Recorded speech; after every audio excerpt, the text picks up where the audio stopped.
So up front, Max Hesse leading Joel Sturm. 2.5 seconds, the margin. And last time around BMW, quick out a big off, and that is the lead car, his second car. Joel Sturm off at Blanchimont, into the tyres, through the gravel, over he has gone, and Joel Sturm off the racetrack. Here is the race-leading car, Max Hesse. Up into second is going to be Alessandro Pierguidi. Up into third place is going to be Raffaele Marciello. Fourth, Matteo Drudi.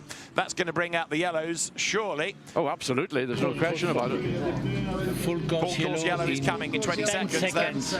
And Max Hesse, race lead car. He is now 4 seconds up, but that's all going to become irrelevant with Joel Sturm going off through the gravel into the barriers. Full course yellow now. Full course yellow called. Don't know what caused it. Was it because there was rain falling that we didn't really get to see on the screen? Was there another car involved? Because running behind Sturm, I think it was Alessandro Pierguidi with Marciello behind. So we just caught the very tail of that incident. I mean, getting that far off at Blanchimont, you've got to try hard to do that because there's now so much runoff there and gravel before you get to the tyre barriers and, of course, seeing the car roll over. Second car we've seen this weekend, the Mercedes, much earlier in the evening, up at Blanchimont, up at There will be no wave by, no wave by. No wave by because we've just had one. Yeah. So that's the instruction for the teams. But that's relevant, not because of the wave by per se, but because it keeps the pit lane open. The wave by means the pit lane entry closes, but it will stay open. It's getting a bit misty. I was going to say, there is changeable weather up at the top of the circuit, and that isn't rain, but that is sort of the mist, the consequence of the ambient temperature increasing and the moisture. Look on the racetrack, you can see tire tracks. So the track is getting wetter and wetter. And in fact, that is rain falling. It's not just fog, it is rain as well. And if it's like that and cars are on cold tyres, you can understand perhaps why people are now struggling to stay on the road. And they can't go into the pit lane under full course yellow. They can.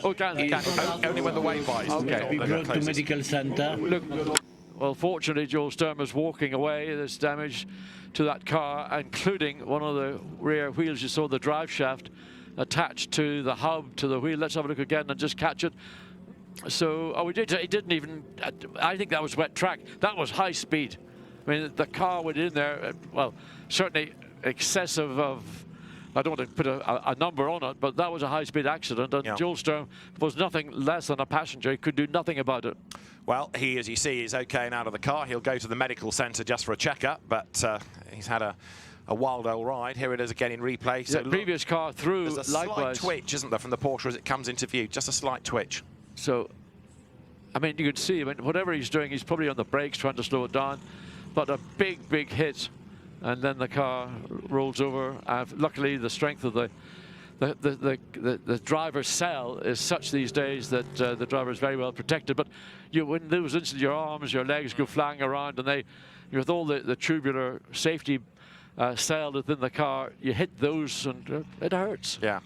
Well, we saw Joel walk to the medical car. The medical centre team will look after him, but this is going to be a few minutes, to say the least, while we get that car underway. It's repairing the damage to the tyres.